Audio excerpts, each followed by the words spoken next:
우리의 가장 큰 문제는 세상 사람들의 기독교에 대한 부정적인 시선이 문제가 아니고 결국 문제는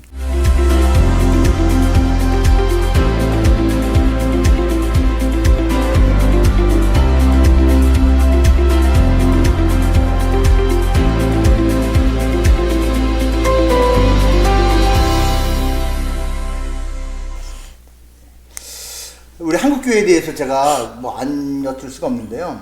어떻게 목사님 진단하고 계신지 한번 부정적인 면도 한번 말씀해 주시고 또 기대하는 긍정적인 면도 한번 말씀해 주시면 감사하겠습니다.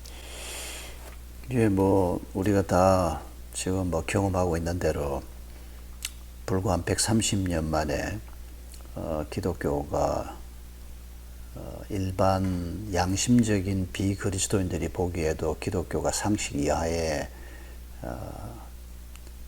기관인 것처럼 느껴지게 만들어 놓은 이게 우리의 지금 현실이고, 그래서 전도의 문이 점점 막히는 거 아닌가 뭐 이런 염려도 하는데,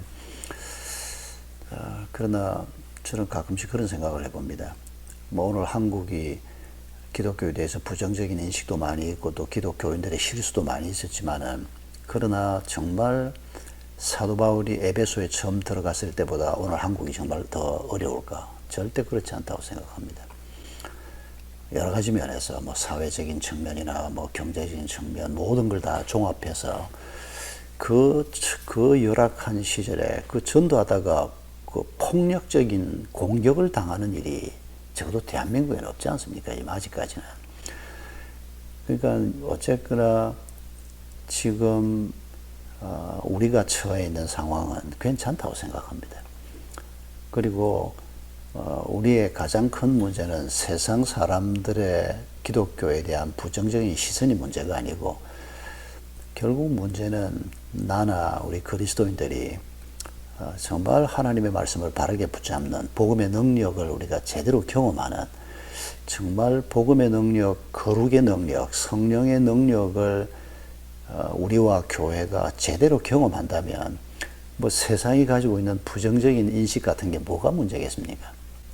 그 사람들은 가진 게 없는데, 그 사람들은 본 게 없는데, 정말 그 거룩하신 하나님을 흉내내서 살고 싶어 하고 정말 이웃을 사랑하려고 하고 누가 그런 마음을 가지고 있습니까? 그러니까 결국 우리가 하나님의 말씀에 사로잡히고 성령에 사로잡히고 복음에 사로잡히고, 그래서 우리가 많이 배웠던 적게 배웠던 뭐 부자건 가난한 사람이건 내가 선 자리에서 이 복음의 능력을 경험하고 하나님의 인도하심, 성령의 인도하심을 따라 길만 걸어가는 사람들이 뭐 숫자가 많지 않더라도 한국을 뒤집어 놓는 일은 언제나 가능하다고 생각합니다.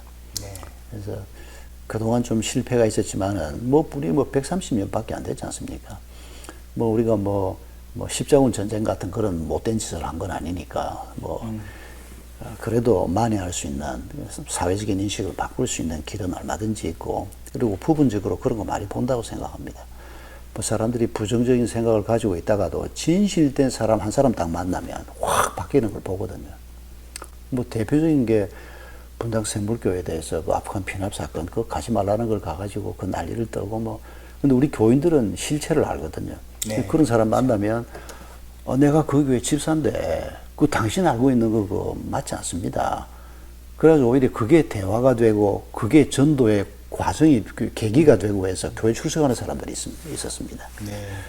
그러니까 사람들이 가지고 있는 비상적인 부정적인 인식, 이걸 우리가 가볍게 여길 건 아닌데 교회가 더 조심하고 더 그분들을 잘 우리가 섬기고 해야 되는데 두려워할 일은 아니라고 생각합니다. 정말 두려워할 일은 우리가 하나님을 제대로 알지 못하고 우리가 복음을 제대로 깨닫지 못하고 예수님은 우리를 세상 속으로 보내시면서 이리 속으로 양을 보내는 것 같다라고 표현을 하셨는데, 그러면 그 양이 세상 속으로 들어가서 이리를 이기려고 하면 예수님이 이기신 것처럼 우리가 이겨야 하는데 우리는 그 예수님은 안 보이고 예수님의 파워만 생각하고, 그래서 우리가 양으로 이리 떼 속에 들어가서 호랑이가 되고 싶어하고 이리보다 더 힘센 자, 더 돈 많은 자가 되고 싶어하는 이런 지금 복음에 대한 혼돈, 진리에 대한 혼돈에서만 우리가 벗어날 수 있다면 이런 부분은 참 성경을 가르치는 사람들의 책임이 크다고 생각합니다. 결국은 목사들이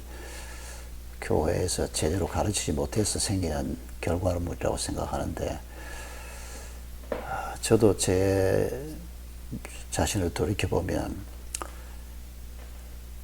한 40 한 후반쯤까지, 한 50 한 초반까지 좋은 선생님들을 만나서 건강한 교회의 꿈을 꾸고 쭉 살아왔는데도 제 마음속에 이 대교회에 대한 꿈, 말로는 제가 30대 때부터 그거 아니라고 다 말했습니다. 제 자신을 향해서도 성도들을 향해서도. 근데 그 욕망이 제 마음속에 오랫동안 있었던 걸 저는 압니다. 그러면서도 뭐 아닌 척 하면서 교회가 숫자가 늘어나면 그것 때문에 기뻐하고, 성도들이 그리스도를 닮아가는 것을 기뻐하기보다 머리 숫자가 늘어나는 것, 재정이 늘어나는 것, 이런 것들이 참 저한테 위기였습니다. 하나님 앞에 늘 죄송한 일들이었고, 그러면서 아프간 피납 사건 혹은 고어간 무렵부터 하나님께서 저를 조금 더 업그레이드 시켜주시고 사역에 대한 관점도 좀 바꾸게 해주시고, 그러면서 정말 복음의 능력을 나부터 어떻게 경험할 것인가, 이런 기도를 사실은 20대 때부터, 목사가 되겠다고 할 때부터 그런 기도를 했어야 되는데, 그때는 뭐 듣고 본 게 부족하니까, 또 안 믿는 가정에서 자라다 보니까, 기초가 부실하다 보니까, 그러니까 앞으로 우리 한국 교회가 좀 더 바른 기초를 가지고 젊은, 지금 우리 복음과 그 도시에서도 그 개척교회 그 훈련 프로그램을 제가 깊이 안 봐도 이런 과정을 통해서 사람을 키우는 이런 것들이 이제 앞으로 각 분야에서 일어나야죠. 네, 물론입니다. 그러면 틀림없이 하나님께서 다음 세대를 위해서 귀한 사람들을 세우실 거라고 저는 믿습니다. 시대마다 그래 주셨던 것처럼. 제가 만약에 다시 신학생 시절로 돌아간다면 몇 가지 꼭 해야 되겠다라고 생각되는 게 답이 아닐까 싶습니다. 하나님의 마음을 좀 더 잘 깨닫기 위해서 성경에 좀 더 천착하는 것, 말씀을 깊이 있게 묵상하고, 제가 SFC에서 훈련을 받으면서 대학생 시절에 큐티하는 훈련을 받긴 했는데 더 깊이, 그러니까 세월이 많이 지난 다음에 보니까 그때 그게 너무 비상적이었다는 생각이 많이 드는 게, 그러니까 성경 페이지마다 하나님의 마음을 우리가 느끼고, 하나님을 좀 더 잘 알고 하나님과의 관계를 더 깊게 만들어, 이게 모든 것의 원동력이니까 말씀을 붙드는 것. 그리고 또 한 가지는 사람을 좀 더 이해하고 현실을 이해하기 위해서 칼발트가 성경과 신문, 양손에 성경과 신문을 했다는데, 오늘의 신문이라고 하면 뭘까? 저는 제가 대학 시절에 저를 가르쳤던 은사 중에 한 분이 현대문학을 많이 읽으라라고 하는 조언을 주셨어요. 그래서 제가 그걸 실제로 대학 3학년 때부터 꽤 오랫동안 실천을 했는데, 국문학을 전공하고 신약을 전공하신 제 은사께서 하셨던 말씀이 뭔고 하니까, 그 현대문학, 그러니까 주로 단편을 거부는 얘기하면서, 네. 현대 단편 작가들이 해결책은 없다. 복음도 없고 그 사람들이 인간에 대한, 이 사회에 대한 해결책은 없다. 그러나 문제가 뭔지는 정확하게 파악하는 사람들이다. 그리고 가장 아주 좋은 필체로 그걸 옮겨놓은 사람들이다.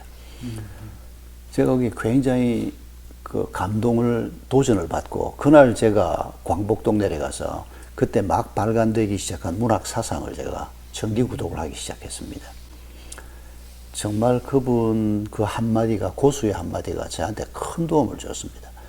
그 이후에 제가 꾸준히 이제 그 현대 사상지를 통해서, 문학 사상을 통해서, 그 단편, 중편, 시 같은 것들이, 평론 같은 게 쭉 나오지 않습니까? 그런 것들을 통해서 현대 사회를 어떤 눈으로 봐야 되고, 현대 사회가 어떤 문제를 가지고 있는지, 이 단순히 이제 신앙적인 시각만이 아닌 좀 더 폭넓은 이런 시각들을 경험을 했는데, 오늘에도 젊은 시절에 우리 그리스도인들이 어떤 분야로 가든지 하나님과 더 깊어지는 것과 마찬가지로 현실을 좀 더 바르게 이해할 수 있도록 신문의 사설 같은 거, 그 주필들이 쓰는 글들, 그러니까 좀 무게 있는 글들이죠. 이런 글들을 젊은 목회자들, 신학생들이 읽는 게 아주 중요하다, 그런 생각을 하고, 그리고 한 가지 덧붙인다면 건강관리라고 생각합니다. 저도 비교적 그래도 건강관리를 위해서 애를 써왔는데 40대 42살쯤부터 시작했습니다. 그 전까지는 누구 말 맞다나 숨쉬기 운동 말고는 해본 적이 없습니다. 건강했으니까 일단은 별 탈 없었으니까. 근데 42살에 쓰러지고 병원에 실려가고 난리가 났는데 하나님의 은혜로 그 큰 문제 없이 회복이 됐습니다. 또 젊었으니까. 근데 의사가 큰일 난다. 지금 목사님 몸에 분명히 문제가 있다. 근데 잡아낼 건 없는데 지금 현재는 몇 년 안에 터져 나올 거다. 운동해야 된다. 그때 그런 조언을 듣고 이제 운동을 시작한 건데, 가정들마다 더 일찍부터 이제 몸 관리하는 게 습관이 되도록 만들어주는 이게 너무 중요하다라는 생각을 하는데, 특히 이제 목회를 하거나 선교사가 되거나 이 사람을 섬기는 사역을 해야 되는 사람들은 스트레스가 많지 않습니까? 사람을 잘 섬기려고 하면 자기 스트레스를 극복을 해야 되는데 스포츠가 최고예요, 제가 보기에는. 그러면 더 잘 섬길 수 있고. 전에는 시간 아까워서 못했거든요. 새벽기도 마치고 기도하고 성경 읽고 책 읽을 시간 놓는데 무슨 테니스를 해. 테니스 하는 친구들 보면 제가 좀 말은 안 해도 속으로 얕잡아 봤거든요. 저녁들 저래가지고 무슨 사역자라고 이랬는데 지금 생각하니까 삐뚤어진 생각이었습니다. 사실 한 1시간 운동하면 훨씬 더 집중해서 뭘 할 수 있고 체력이 괜찮으니까 사람을 대하는 것도 훨씬 더 노릇하게 잘 대하고 남의 말에 귀도 더 잘 기울일 수 있고.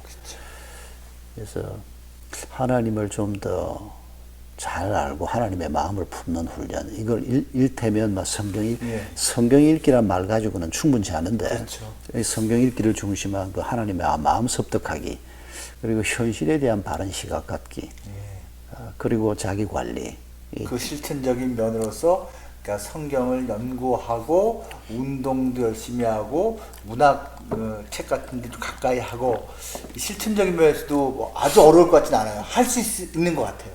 예, 마음만 먹으면 제가 보기에 시간 배분만 잘하면 예. 뭐 얼마든지 즐겁게 할 수 있는 일들이라고 저는 생각합니다.